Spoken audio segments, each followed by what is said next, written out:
So hello everyone. So আমরা জানি যে পিনাকি ভট্টাচার্য রিসেন্টলি একটা ভিডিও বানাইছে, যে সেখানে বলছে যে কারা হচ্ছে প্রধান উপদেষ্টা বা নতুন প্রধান উপদেষ্টা কারা বা কে হতে যাচ্ছেন।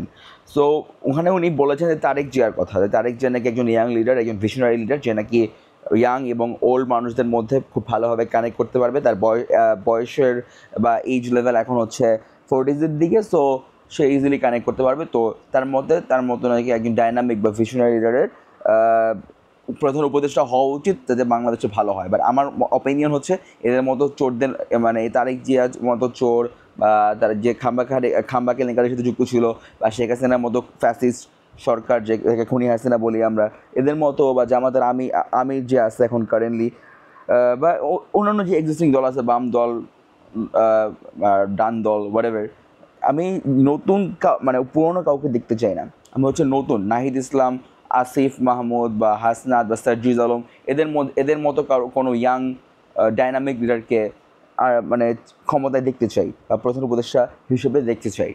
এর কারণ হচ্ছে, বিএনপির আমলে কিন্তু বাংলাদেশ হ্যাট্রিক শিরোপা উইন করছিল দুর্নীতিতে বা করাপশনে। বাংলাদেশ কিন্তু পরপর 3বার 1 নম্বরে ছিল করাপ্টেড কান্ট্রি লিস্টে।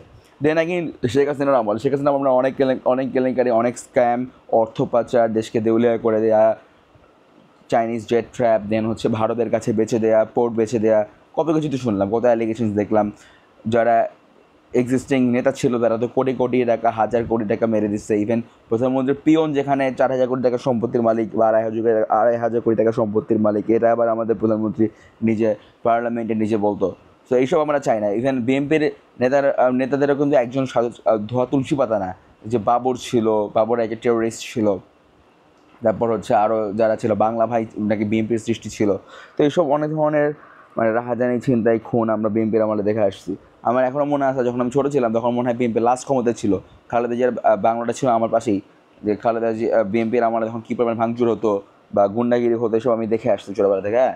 আর খাম্বা তারেক বলা হয় কারণ হচ্ছে, তখন খাম্বা তারেক এমন বেশি একটা স্ক্যাম করছিল যে প্রাপ্ত বাজেটের সে বেশিরভাগ টাকাই হচ্ছে মেরে দিছে, যার কারণে হচ্ছে যে কারেন্টের খুঁটিগুলো বসানো ছিল, কিন্তু খুঁটিতে যে তারগুলো টানবে সে তার টানানোর টাকা আর নাই। তাই এটাকে বলা হয় তাই এটাকে বলা হয় খাম্বা তারেক, বা এটাকে বলা হয় খাম্বা স্ক্যাম, হোয়াটএভার। তারপর সে খালেদা জিয়ার ছেলে ছিল আরাফাত কোকো, সেও মনে হয় টাকা মেরে দিচ্ছে। তো আমরা এই ধরনের মানে দল চাই না, পুরানা দল চাই না, আমরা ইয়াং দল চাই। ইয়াং দলও হয়তো বা খারাপ কাজ করতে পারে, তারা যে সৎ থাকবে এমন বিষয়টা না, বাট তাই বলে কি আমরা তাদেরকে অপরচুনিটিটা দিব না? কারণ অপরচুনিটি যদি না দিই, তাহলে তো আমরা বলতে পারবো না যে ইয়াং লিডারটা আসলে কেমন কাজ করবে।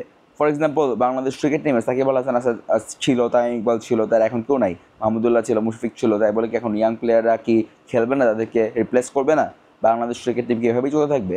যদি বাংলাদেশ ক্রিকেট টিম নতুন ইয়াং প্লেয়ারদেরকে অপরচুনিটিটা না দেয়, তাহলে তারা ভালো খেলবে কী করে?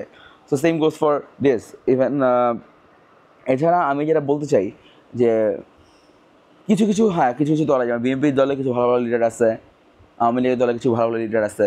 আই রেসপেক্ট দেম, তারা আসুক, তারা কনস্টিটিউশনে এসে সব দল মিলে একটা সরকার গঠন করুক। কিন্তু প্রধান কাউকে আমি ইয়াং কাউকেই চাই প্রধান হিসেবে, আমি ইয়াং কাউকে চাই, নট লাইক পিনাকি ভট্টাচার্য, যে হচ্ছে অনেক লজিক্যাল ফ্যালাসিতে উল্টাপাল্টা কথাবার্তা বলে, সত্যের সাথে কিছু মিথ্যা বিষয় বলে। তার মতো আমি তারেক জিয়াকে চাই না।